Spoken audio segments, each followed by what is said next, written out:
Hello children, in our last video we have discussed about some problems where we have used the formulas an and sn. Now in this video we will learn about some word problems where we will use these two formulas an and sn. Word problem को पढ़ने के बाद ही हम decide करते हैं कि कहाँ हमें an का फॉर्मूला यूज़ करना है, कहाँ हमें sn फाइंड आउट करना है. तो क्वेश्चंस के थ्रू ही इनको हम समझेंगे. So our first question is a contractor on construction job specifies a penalty for delay of completion beyond a certain date. मतलब एक पर्टिकुलर डेट के बाद अगर कोई काम कंप्लीट किया जाएगा तो उस पर एक पेनल्टी है. अगर कोई काम एक दिन तक डिले होता है तो उस पर 200 रुपीज़ की पेनल्टी है. सेकेंड डे उसी काम पर 250 रुपीज़ की पेनल्टी है और थर्ड डे 300 रुपीज़, यानी कि हर रोज़ पेनल्टी जो है वो 50 रुपीज़ बढ़ जाती है. अब इस क्वेश्चन को अगर ध्यान से सोचो तो अगर कोई कॉन्ट्रैक्टर सिर्फ एक दिन का डिले करे तो उसको 200 रुपये देने पड़ेंगे. अगर वो 2 दिन डिले करता है तो उसको पहले दिन के 200 और दूसरे दिन के 250, यानी कि टोटल मिला के उसको 450 रुपीज़ देने पड़ेंगे. इसी तरह से अगर वो 3 दिन तक डिले करेगा तो उसको 450 प्लस 300 यानी कि 750 रुपीज़ देने पड़ेंगे. तो अब कॉन्ट्रैक्टर ने 30 दिन तक काम डिले कर दिया, तो बताइए वो टोटल कितनी पेनल्टी देगा. तो इस क्वेश्चन में हमें क्या फाइंड आउट करना है, SN फाइंड आउट करना है. AN कब फाइंड आउट करना होता, अगर हमें ये बताना होता कि वो 30th डे पर जा कर के पर्टिकुलर 30th डे पर वो कितनी पेनल्टी पे करेगा तो हम उसमें AN फाइंड आउट करते. तो मैंने क्वेश्चन में SN और AN दोनों फाइंड आउट करके दिखाए हैं.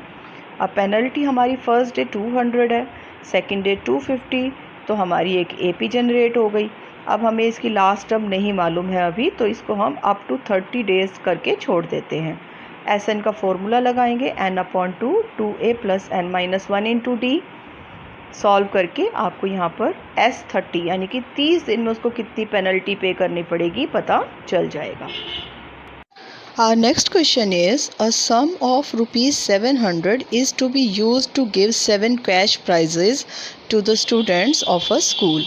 If each cash prize is ₹20 less than the preceding prize, find the value of each prize. 700 rupees total है हमारे पास, जिसे हमें 7 बच्चों में डिस्ट्रीब्यूट करना है. अब हर बच्चे को जो प्राइज़ मिलता है वो पहले वाले बच्चे से 20 रुपीज़ कम है. अब हमें ये पता ही नहीं कि पहले वाले को कितने मिले, तो हम मान लेते हैं कि जो फर्स्ट प्राइज़ हमने किसी को दिया वो x रुपीज़ दिया, तो सेकंड प्राइज़ जो है वो x से 20 रुपीज़ कम है, तो x - 20 सेकंड प्राइज़ हो गया. इसी तरह से थर्ड प्राइज़ जो है वो सेकंड प्राइज़ से फिर 20 रुपीज़ कम है, तो x - 20 - 20 मीन्स x - 40 रुपीज़. ऐसे करते करते फोर्थ प्राइज़ जो है वो x - 60 होगा, फिर x - 80 होगा, x - 100 एंड सो ऑन. तो यहाँ से हमारी एक AP जनरेट हो जाएगी जिसमें 7 टर्म्स होंगी. 7th टर्म को लिखने की कोई ज़रूरत नहीं है, हम अप टू 7 टर्म्स करके छोड़ सकते हैं. अब हमें A पता है x, D की वैल्यू -20 है, N 7 है और टोटल हमारे पास जो कैश प्राइस था जिसे हमें डिस्ट्रीब्यूट करना था वो यहाँ हमारा SN का रोल प्ले करेगा, that is equal to 700 rupees. अब हमें कुछ नहीं, SN का फॉर्मूला अप्लाई कर देना है. SN का formula n/2 2a + n-1 × d. सारी वैल्यूज़ को पुट करेंगे. जैसे ही वैल्यूज़ को पुट करके इक्वेशन को सॉल्व करोगे x की वैल्यू आपको मिल जाएगी 160. अब x जो था वो हमने फ़र्स्ट प्राइज़ मनी को कंसीडर किया था, यानी कि फ़र्स्ट प्राइज़ मनी 160 रुपीज़ है. Second prize money first money से 20 रुपीज़ कम है, यानी कि 140. थर्ड प्राइज़ मनी 140 से 20 कम 120. फोर्थ प्राइज़ मनी जो है वो 100 रुपीज़ आ जाएगा. Fifth prize money 80 rupees, sixth prize money 60 rupees और सेवन्थ प्राइज़ मनी 40 रुपीज़. तो हमें ये 7 प्राइज़ मनीज़ बताने थे कि हर बच्चे को कितने कितने रुपए मिलेंगे. अगर आप चेक करना चाहते हो तो सारे के सारे प्राइज़ मनीज़ को ऐड करके देखिए क्या आपको टोटल 700 रुपीज़ मिलते हैं या नहीं. Now next question is, in a school students decided to plant trees. and it was decided that the number of trees that each section of each class will plant will be same as that of the class in which they are studying. For example, class 1 will plant 1 tree each. Students of class 2 will plant 2 trees section wise. अब हर class के 3-3 sections हैं और हर student जो है हर class का हर section उतने ही trees लगाएगा जिस क्लास में वो पढ़ रहे हैं। तो जो फर्स्ट क्लास के बच्चे हैं वो कितने ट्रीज़ लगाएंगे? पहला सेक्शन 1 ट्री, दूसरा सेक्शन 1 ट्री, तीसरा सेक्शन 1 ट्री, तो दो टोटल ट्रीज़ हो गए 3। इसी तरह से जो सेकंड क्लास के बच्चे हैं वो कितने ट्रीज़ लगाएंगे? फर्स्ट सेक्शन 2 ट्रीज़ लगाएगा, सेकंड सेक्शन 2 ट्रीज़ लगाएगा, थर्ड सेक्शन 2 ट्रीज़ लगाएगा, यानी सेकंड क्लास टोटल 6 ट्रीज़ लगाएगी। इसी तरह से थर्ड क्लास जो है वो टोटल 9 ट्रीज़ लगाएगी। तो हम इजीली फाइंड आउट कर सकते हैं कि जो 12th क्लास के बच्चे हैं वो टोटल 36 ट्रीज़ लगाएंगे। तो यहाँ से हमारी एक एपी जनरेट हो गई। अब हमारे पास टोटल क्लासेस जो हैं वो 12 हैं। ए हमें मालूम है, डी मालूम है, S12 का फॉर्मूला अप्लाई करेंगे और टोटल ट्रीज़ आ जाएंगे 234। Our next question is, a spiral is made up of successive semicircles of radii 0.5 cm, 1 cm, 1.5 cm and so on. Means जो रेडियस का गैप है वो 0.5 का है. What is the total length of such a spiral made up of 13 consecutive semicircles?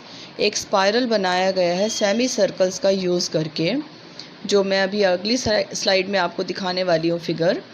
अब इस semi circle में जो रेडियस है, जिस सेमी सर्कल को हमने हाईलाइट कर रखा है उसका 0.5 सेंटीमीटर, और अगर हम देखें कि उसका सरकमफेरेंस कितना है, क्योंकि उस सेमी सर्कल को बनाने के लिए कितनी वायर चाहिए, जितना उसका सेमी सरकमफेरेंस होगा। सरकमफेरेंस का फॉर्मूला होता है 2πr/2, क्योंकि ये सेमी सर्कल है, मींस πr। तो इसमें जब हम r की वैल्यू को 0.5 पुट करेंगे तो फर्स्ट सेमी सर्कल के लिए वायर रिक्वायर्ड जो है दैट इज़ 0.5 पाई सेंटीमीटर। इसी तरह से सेकेंड सेमी सर्कल को बनाने के लिए जो वायर चाहिए होगी वो चाहिए होगी πr। यहाँ r की वैल्यू 1 सेंटीमीटर है, क्योंकि जो सेकंड सेमी सर्कल है उसका रेडियस 1 सेंटीमीटर दिया है हमें।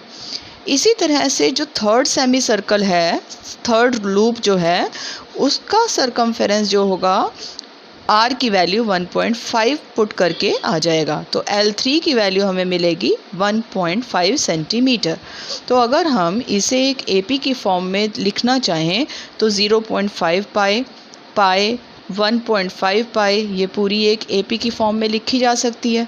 अब इस AP की फर्स्ट टर्म जो है वो 0.5 पाई है और जो कॉमन डिफरेंस है वो भी 0.5 पाई है। आप चाहें तो पाई की वैल्यू को पहले से ही ओपन कर सकते हो, बट मैंने पाई की वैल्यू को एज इट इज़ रखा है, जिसे हम बाद में सॉल्व कर देंगे। अब ये पूरा का पूरा जो लूप बना हुआ है, जो स्पाइरल बना हुआ है, ये 13 लूप्स से बना हुआ है। इसमें 13 सेमी सर्कल्स हैं इसी तरीके से, जिनकी रेडियस 0.5 सेंटीमीटर से इंक्रीज़ हो रही है। तो हमें बताना है कि टोटल लेंथ ऑफ वायर कितना होगा। So we have to apply the formula for S13। S13 के फॉर्मूला में सारी वैल्यूज़ को पुट कर देंगे। A की जगह पर 0.5 पाई, D की जगह पर भी 0.5 पाई पुट करेंगे।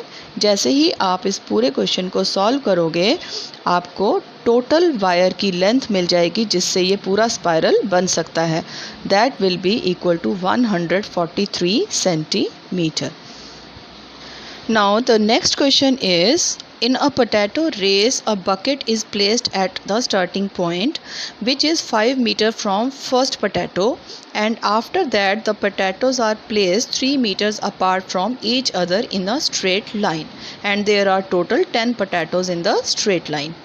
अब यहाँ इसमें इस क्वेश्चन में क्या है कि जो रनर है वो बकेट से स्टार्ट करता है और फर्स्ट पोटैटो तक पहुंचने के लिए वो 5 मीटर चलकर जाएगा। वहाँ से फर्स्ट पोटैटो को पिक करेगा और वापस बकेट में डालेगा। तो ध्यान से देखें तो फर्स्ट पोटैटो को पिक करने के लिए जो रनर है उसने 5 मीटर का डिस्टेंस ट्रैवल किया पोटैटो तक जाने में, और फिर 5 मीटर वापस बकेट तक जाने में, यानी कि टोटल 10 मीटर का डिस्टेंस उसने ट्रैवल किया। इसी तरह से फिर वो सेकंड पोटैटो पिक करेगा। तो सेकंड पोटैटो तक जाने के लिए उसको 8 मीटर का डिस्टेंस ट्रैवल करना पड़ेगा। सेकंड पोटैटो पिक करके वो वापस बकेट में डालेगा, तो उसको वापस से 8 मीटर का डिस्टेंस ट्रैवल करना पड़ेगा। यानी सेकंड पोटैटो को पिक करने के लिए उसने टोटल 8 + 8 16 मीटर का डिस्टेंस ट्रैवल किया।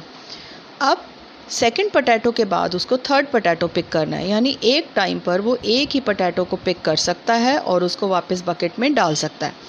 ऐसा करते करते उसको 10 टोटल पोटैटोज़ उठाने हैं और हमें बताना है कि टोटल डिस्टेंस उसने कितना ट्रैवल किया। तो थर्ड पोटैटो पिक करने के लिए उसको टोटल डिस्टेंस जो ट्रैवल करना पड़ेगा वो करना पड़ेगा 22 मीटर। तो ये एक एपी जनरेट हो गई जो 10 टर्म्स तक जाएगी। हमें 10th टर्म को फाइंड आउट करने की कोई ज़रूरत नहीं है। हमें ए पता चल गया, हमें डी पता चल गया, एन की वैल्यू हमें मालूम है 10 है, तो हम डायरेक्टली S10 का फॉर्मूला अप्लाई करेंगे। फॉर्मूला में वैल्यूज़ पुट करते ही हमें हमारा टोटल डिस्टेंस मिल जाएगा 370 metre. Now let us discuss the last question of this video. 200 logs are stacked in the following manner. 20 logs in the bottom row, 19 in next row, 18 in the row next to it, and so on. How many rows will be there and how many logs will be there in the last row? Means हमें 200 log pieces या लकड़ी के टुकड़े दिए गए हैं जिन्हें हमें इकट्ठा करके रखना है। तो सबसे नीचे वाली जो रो है उसमें 20 लॉग्स रखे गए हैं। उससे ऊपर वाली जो रो है उसमें 19 लॉग्स रखे गए हैं, फिर 18। ऐसे करते करते एक एक लॉग कम रखते जा रहे हैं।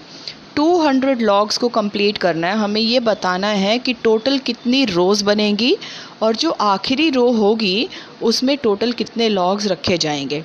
तो इसका मतलब यहाँ हमें SN की वैल्यू 200 दी गई है क्योंकि टोटल लॉग्स हैं। A हमें मालूम है, D की वैल्यू -1 है। तो हम यहाँ SN का फॉर्मूला अप्लाई करेंगे। सारी वैल्यूज़ को जब हम पुट करते हैं तो हमें यहाँ पर एक क्वाड्रेटिक इक्वेशन मिलेगी, n² - 41 n + 400 = 0।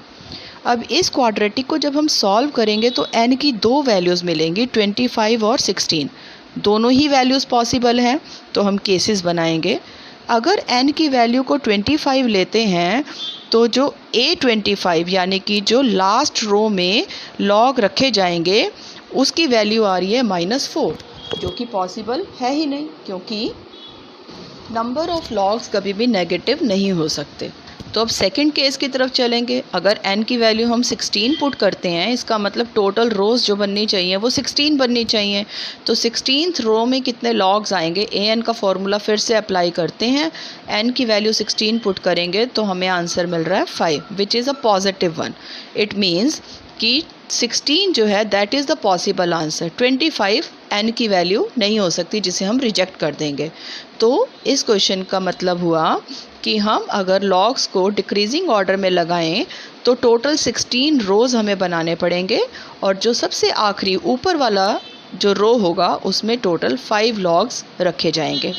आई होप आपको ये क्वेश्चंस वर्ड प्रॉब्लम समझ में आ गए होंगे। There are many questions of these kinds in refresher books. You can practise those questions.